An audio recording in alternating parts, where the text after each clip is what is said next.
Hello বন্ধুরা, কেমন আছেন সবাই? আশা করি ভালো আছেন। তো আমার নতুন ভিডিওতে আপনাদেরকে অভিনন্দন জানাই, আর দেরিতে ভিডিও আপলোড করার জন্য আপনাদের কাছে ক্ষমা চেয়ে নেব। তো বন্ধুরা, আমি আগে একটা ভিডিও আপলোড করেছিলাম যেখানে আপনাদেরকে দেখিয়েছিলাম কিভাবে মোবাইল থেকে ডাইরেক্ট আপনি প্রিন্ট করবেন আপনার প্রিন্টারে, আর সেটা ছিল EPSON L3250। আজকে আমি আপনাদেরকে দেখাবো যে কিভাবে আপনার ফোনটাকে EPSON L3250 কানেক্ট করবেন USB ছাড়া, মানে শুধুমাত্র ওয়াইফাই দিয়ে। এখানে কোনো কর্ড বা কোনো তার থাকবে না।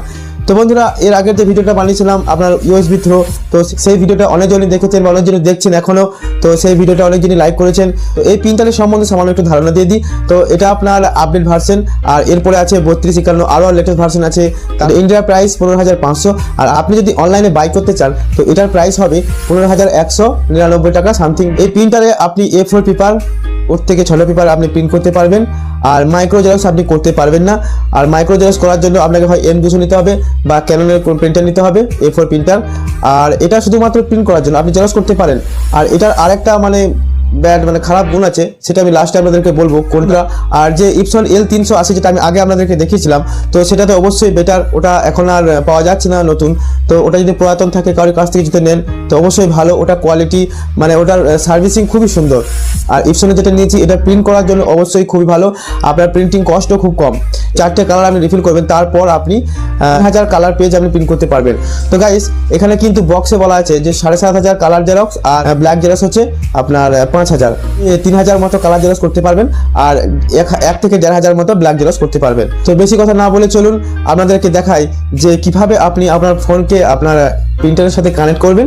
আর আপনি যদি আমাদের চ্যানেলে নতুন হয়ে থাকেন তাহলে অবশ্যই আমার চ্যানেলটিকে সাবস্ক্রাইব করে দেন, পাশে থাকা বেল আইকনটি প্রেস করে অল নোটিফিকেশন চালু করে দেবেন। আর আমি চেষ্টা করব রোজ ভিডিও আপলোড করার, আর বিভিন্ন কাজ থাকে তো সেই কাজের ফাঁকে আমি ভিডিও আপলোড করে থাকি। তো গাইস, ভালো লাগলে লাইক করে দেবেন, শেয়ার করে দেবেন। তো চলুন শুরু করি আজকের ভিডিও। আপনি প্লে স্টোরে গিয়ে এখানে স্মার্ট প্যানেল বলে একটা অ্যাপকে দেখেন লেখা আছে এখানে EPSON স্মার্ট প্যানেল। তো এই যে ফার্স্ট এসছে, এই অ্যাপ্লিকেশনটাকে আপনারা প্লে স্টোরে ডাউনলোড করে নেবেন। তো করে নেওয়ার পর ওপেন করবেন। ওপেন করার পর আপনাদেরকে দেখাবো যে কিভাবে আপনি ফার্স্ট টাইম কানেক্ট করবেন। তো এখানে এগ্রি করবেন, এগ্রি করার পর ওকে করবেন, ওকে করার পর এখানে নেক্সট করবেন, নেক্সট করার পর ওকে করবেন একবার। এখানে ওয়াইফাইটাকে অন করে দেবেন, ওকে করবেন। ওকে করার পরে এখানে এই যে প্রিন্টারটা আছে, এটা এখানে আমার যে প্রিন্টারটা সামনে আছে দেখেন, এখানে আগে আমার কানেক্ট ছিল, কানেক্ট করা ছিল আগে, সেই জন্য অটোমেটিক এখানে কানেক্ট নিয়ে নিল। আপনার যদি কানেক্ট না থাকে তো এখানে টাচ করবেন, টাচ করলে একটা পাসওয়ার্ড দিতে হবে। তো সেই পাসওয়ার্ডটা দিয়ে আপনি কানেক্ট করে নেবেন, যেমন আপনি অন্যের কাছ থেকে ওয়াইফাই নিয়ে আপনি নেটটা চালান, তো সেরকমভাবে এটা কানেক্ট করে নেবেন। তো কানেক্ট করে নেওয়ার পরে এখানে আপনাদের ক্যামেরাটা ওপেন করে দেখাবো। দেখেন এখানে যে এই লাইটটা লাইটটা জ্বলছে গ্রিন কালারের, তো এটা কিন্তু এখানে নিচে আপনার প্রথমে আপ ডাউন করবে, আপ অ্যান্ড ডাউন করবে, তারপরে এখানে এসে দাঁড়িয়ে যাবে। আর যখন আপনি রাউটারের সাথে কানেক্ট করবেন আপনার প্রিন্টারটাকে, তখন কিন্তু আপনার এই গ্রিন লাইটটা আপনার উপরে এখানে দাঁড়িয়ে থাকবে। তখন কিন্তু আপনার এটা ডাইরেক্ট আপনার রাউটারের সাথে কানেক্ট থাকবে। আর এখানে দেখেন ওয়াইফাই আছে, ওয়াইফাই, তারপরে এটা আপনার কম্পিউটারের সাথে কানেক্ট হবে। আর এখানে দেখেন আপনি যদি হোয়াইট জেরক্স করেন, ব্ল্যাক অ্যান্ড হোয়াইট, তো এটার জন্য এটা টাচ করতে হয়, আর ব্ল্যাক কালার জেরক্সের জন্য এটা টাচ করতে হয়। আর এটা তো জানেন, এটা টিপে ধরে থাকলে আপনার একটু রিফিল হবে, হেড ক্লিনিং যেটা বলে, এটা পাওয়ার অ্যান্ড অফ বাটন। আর এটাকে যখন আমি এই পেপারটা 4/6 সাইজ করে আমি রেখেছি, কিছু আমার স্লিপ প্রিন্ট করতে হয় সেজন্য করেছি।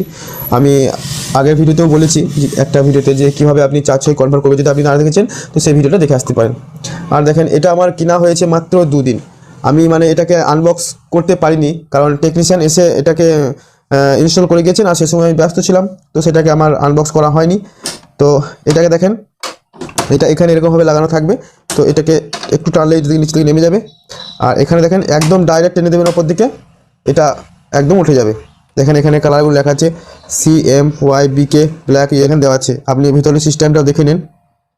আর এটাকে আপনি বসাবেন কীভাবে, এটা ফার্স্ট টাইমে পুরোটা তুলে দেবেন, তুলে দেওয়ার পরে একটুকু নামাবেন, আর আবার একটু তুলবেন, নামিয়ে দেবেন, পুরোটা বসে যাবে। তো এটা হচ্ছে মেশিনটার লুক, EPSON 3250। আর এখানে আপনার কালারগুলো শো হবে, কোনটা কি কতটা কালার আছে, লেভেলগুলো শো হবে। হ্যাঁ, আর এখানে আপনি কালার যখন ভরতে যাবেন তখন এটাকে টেনে নামিয়ে দিলেন, নামিয়ে দেওয়ার পরে এখানে আপনি যে কালারটা ভরবেন সেটা এখানে ভরতে পারবেন। এর সাথে আপনার কালার আছে, দেখাচ্ছে আপনাকে কালারগুলো, এই কালারগুলো আপনার ব্ল্যাক MC এই কালারগুলো আসে এর সাথে। আর আপনাকে যে মেশিনটার কথা বলছিলাম, এখানে দেখেন এই মেশিনটা আপনার L380, এটা বেটার মেশিন। এর উপরের মেশিন আর EPSON-এর প্রিন্টারের হয় না বলতে গেলে চলে, দারুণ সার্ভিস। যেই ইউজ করেছে আপনার সেই জানে যে না এই L380 মেশিনটা একদম মানে নম্বর 1 মেশিন। তো চলুন এটাকে লাগিয়ে দিই, একটা আমি প্রিন্ট করে দেখাচ্ছি আপনাদেরকে। তো অ্যাপটা ওপেন করি, অ্যাপটাকে ওপেন করার পর এখানে কানেক্ট করে নেবেন, কানেক্ট করার পর এখানে ব্যাক করবেন, করার পর এখানে নেক্সট করবেন, নেক্সট করার পর এখানে অ্যালাউ করে দেবেন, অ্যালাউ করা এখানে দেখেন স্টার্ট ওয়াইফাই সেটিং, এখানে চলে আসবেন। তো এখানে আপনার মেন ইপসনের যে মানে অ্যাপটা মেন পেজে চলে আসবেন।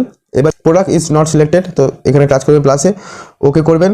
ওকে করার পর এখানে বলছে will you like to check if your product is supported, তো এটা সাপোর্টেড, তো ইয়েস করে দেবেন। ইয়েস করার পরে এখানে আপনার ডান ক্লোজ করবেন, continue to product already on wifi এখানে করবেন। করার পরে L3250 দেখেন লেখা আছে, এখানে টাচ করবেন। টাচ করার পরে এখানে আপনি ওকে করে দেবেন, দেখেন কন্ডিশন কমপ্লিট, এখানে আরেকবার ওকে করে দেবেন। এবারে এই প্রিন্টারের উপর টাচ করবেন, টাচ করলেন দেখেন লেখা আছে এখানে প্রিন্টার ইজ রেডি। আপনি ভিডিওটা স্কিপ করবেন না, কারণ আমি যেভাবে দেখাচ্ছি আপনি যদি একটু স্কিপ করে দেন বুঝতে পারবেন না। তো এখানে দেখেন আপনি প্রিন্টার ইজ রেডি, মানে আপনি এবার প্রিন্ট করতে পারবেন যে কোনো ডকুমেন্ট।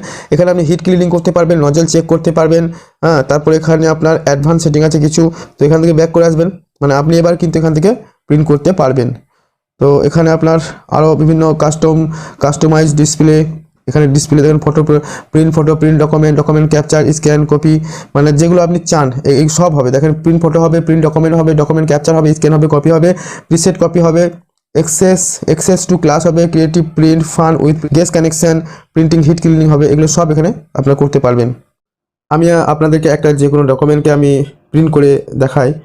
তো ডকুমেন্টস এখানে একটা রূপশ্রী একটা ফর্ম আছে, তো এখানে আমি কিভাবে আপনি সিলেক্ট করবেন সেটা ঠিক করে নিই।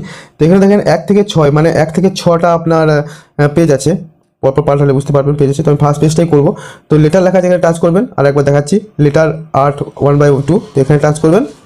টাচ করার পরে এখানে দেখেন ফার্স্টে দেখেন আপনার প্রিন্টার সিলেক্ট হয়ে আছে, প্রিন্টিং রেঞ্জ। তো এখানে আপনাকে একটু ধ্যান দিতে হবে, এখানে দেখেন স্টার পেজ 1 এন্ড পেজ 6, মানে 1 থেকে 6 যতগুলো পেজ আছে একসাথে হয়ে যাবে। যদি সবগুলো আপনি প্রিন্ট করতে চান তাহলে কোনো সমস্যা নেই। আর যদি আপনি যে কোনো একটাকে মিডিলে বা প্রথমের যে কোনো একটাকে প্রিন্ট করতে চান, প্রিন্ট অল লেখা আছে, এটাকে বন্ধ করে দেবেন। বন্ধ করার পর এখানে দেখেন যেমন নিচে এন্ড পেজ 6 লেখা আছে, এটাকে 1 করে দেবেন। আর যদি আপনি 2 নম্বর পেজটাকে প্রিন্ট করতে চান তো ফার্স্টে 2 করে দেবেন, এটাকে 2 করে দেবেন, এটাকে 2 করে দেবেন, এটাকেও 2 করে দেবেন, মানে দুটোকেই 2 করে দেবেন, তাহলে 2 নম্বর পেজটা প্রিন্ট হবে। তো আমি ফার্স্ট পেজটাই দেখাচ্ছি প্রিন্ট করে, তো দুটোকে 1 করে দিলাম, ডান করবেন। ডান করার পরে এখানে দেখেন পেপার সাইজ, তো পেপার সাইজ এখানে আপনি অবশ্যই A4 করে নেবেন। আর যদি 4/6 সাইজে কিছু করতে চান তো অবশ্যই এখানে আপনার 4/6 করে নেবেন। 4/6 করার পরে যদি আপনি ফটো প্রিন্ট না হয়, যদি আপনি প্লেন পেপারে কোনো স্লিপ 4/6 স্লিপ বা কিছু করছেন, তো এখানে মিডিয়াম টাইপ আছে, মিডিয়া টাইপে আপনি এখানে প্লেন পেপার করে নেবেন। এটা 4/6 ফটো পেপার ধরে নেয়, তো এটা আপনি প্লেন পেপার করে নেবেন। আর A4 হলে তো A4 আপনার অটোমেটিক প্লেন পেপার ধরে নেবে, ঠিক আছে। এবার লেআউট কোয়ালিটি, মানে বর্ডারটা এখানে দেখেন বর্ডার মানে ফুল পেজটা হবে না ফুল পেজটা হাফ হবে না 4 ভাগ হবে, সেই বর্ডারটা বলছে, তো বর্ডার করে দেবেন, ফুল পেজটা দরকার। তারপরে এখানে প্রিন্ট কোয়ালিটি হাই আছে, এটাকে স্ট্যান্ডার্ড করে দেবেন। আর এখানে পেপার সোর্স অটোমেটিক। এবারে এটা কালার আছে, কালারটা আপনি ব্ল্যাক অ্যান্ড হোয়াইট করতে পারেন বা কালার করতে পারেন। তো এটা করে নেওয়ার পরে এবারে কি করবেন, স্টার্ট লেখা আছে, তো সিম্পলি স্টার্টে টাচ করবেন। টাচ করার পরে এখানে প্রিন্টিংয়ের জন্য প্রসেসিং হচ্ছে, আর আপনি এখানেও আওয়াজ শুনতে পাবেন, দেখেন আপনাদেরকে শোনানোর চেষ্টা করব। আর আমি এখানে কেটে দেখাচ্ছি আপনাদেরকে ক্যামেরা দিয়ে, দেখেন রূপশ্রী ফর্মটা এখানে বেরিয়ে আসলো। দেখেন প্রিন্টের কোয়ালিটিটা দেখেন, আমি জাস্ট ব্ল্যাক অ্যান্ড হোয়াইট দিচ্ছি, কালার দিই নাই, তবু দেখেন প্রিন্টের কোয়ালিটিটা খুব সুন্দর এসছে। আর এখানে দেখেন মেশিন রেডি আছে। তো গাইস আপনি এরকমভাবে আপনার ফোনের সাথে এই EPSON L3250 কানেক্ট করতে পারবেন, বা 3260 বা 3251 আপনি কানেক্ট করতে পারবেন। এই EPSON স্মার্ট প্যানেল এটা আপনি ডাউনলোড করবেন, ডাউনলোড করার পরে এখানে কানেক্ট করে দেখালাম আমরা কীভাবে করতে হয়। তো গাইস আপনি যদি ফটো প্রিন্ট করতে চান তো প্রিন্টে টাচ করে এই ফটোতে টাচ করে যে কোনো একটা ফটো সিলেক্ট করে নেবেন, সিলেক্ট করে নেওয়ার পর সেই ফটোটাকে আপনি প্রিন্ট করতে পারবেন। তো বন্ধুরা এই প্রিন্টারগুলোতে মাইক্রো জেরক্স হয় না, আর যদি আপনি মাইক্রো জেরক্স করতে চান তো আপনি যদি এই ভিডিওটা দেখতে চান যে কীভাবে মাইক্রো জেরক্স করবো প্রিন্টার EPSON 3250 বা 3251-তে, তো আপনি কমেন্ট করে জানাবেন, বা পরে একটা ভিডিও আমি আপলোড করে দেবো কীভাবে করবেন। মানে করা যায় না নয়, করা যায়, কিন্তু একটু অন্যরকমভাবে ছবি তুলে সেটাকে অন্যরকমভাবে করতে হবে। তো বন্ধুরা আজকে এই পর্যন্তই। তো ভিডিওটি ভালো লাগলে অবশ্যই লাইক কমেন্ট শেয়ার করে আমাদের চ্যানেল নতুন হলে চ্যানেলটি সাবস্ক্রাইব করে দেবেন, পাশে থাকা বেল আইকনটি প্রেস করে অল নোটিফিকেশন চালু করে দেবেন। তো চলুন দেখা হচ্ছে আবার একটা নতুন ভিডিওর সাথে, ততক্ষণ পর্যন্ত জয় হিন্দ, জয় ভারত।